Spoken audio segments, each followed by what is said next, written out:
Coach Clark trolls All-Star teammates for blowing her play design in loss.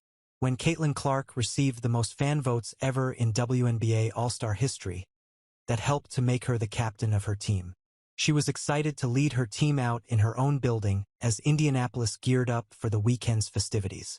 She was supposed to participate in her first three-point contest alongside Sabrina Ionescu and others. At the same time, the league, along with AT&T, added 4-point spots to bring out crowd-pleasing long-range shots. A late-game injury a few days ago poured cold water over those hopes, and fans were left with the possibility of her sitting courtside. She instead decided to don the assistant coach hat and wore All-Star hoodies and pants beside her teammates. During the game, it was mostly New York Liberty head coach Sandy Brondello who was blurting out schemes. In one instance, she let her assistant take over. Clips from the game show Caitlin Clark designing a play involving Aya Wilson, Gabby Williams, and Sabrina Ionescu. The first two were tasked with setting up the Liberty guard to shoot a 4-pointer. Before the play was executed, Clark even boasted to ESPN's commentary team that she designed that play. Unsurprisingly, her team executed the play design perfectly. However, Ionescu's shot hit the rim and bounced off. When cameras panned back at the play designer, she booed her teammates for blowing the play. She was obviously trolling them for not executing. Probably the only bit of action she had in this All-Star weekend. Little did she realize that the game was getting out of hand, as her team started to lose touch with the score.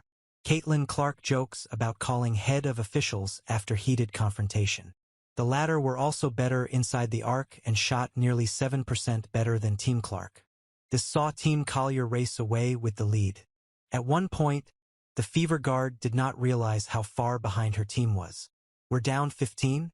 Are you kidding me? I didn't even know that. Alright, heat up, we're only down 20. Heat up now." Caitlin Clark was captured saying. This was all in the first half, and at one point the lead ballooned to more than 30 points. From there on, there was no coming back as Team Clark wound up losing the game 131-151. To their credit, they did not have two starters available, in Clark and Satu Sabali. Then, another important player, Jackie Young, was injured and played just 1 minute.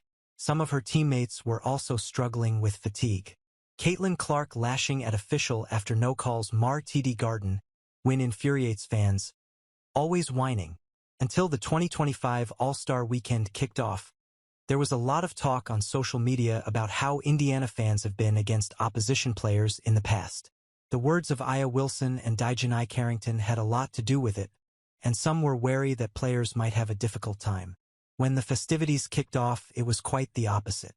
Players had a whale of a time, were greeted with respect wherever they were, and some of Caitlin Clark's rivals also drew loud cheers inside Gainbridge Fieldhouse. It was quite the experience, and fans were ecstatic that players did not leave the city with regret. Instead, the WNBA will now have a hard time topping what the city of Indianapolis and the Pacers organization set up. Will now have a hard time topping what the city of Indianapolis and the Pacers organization set up.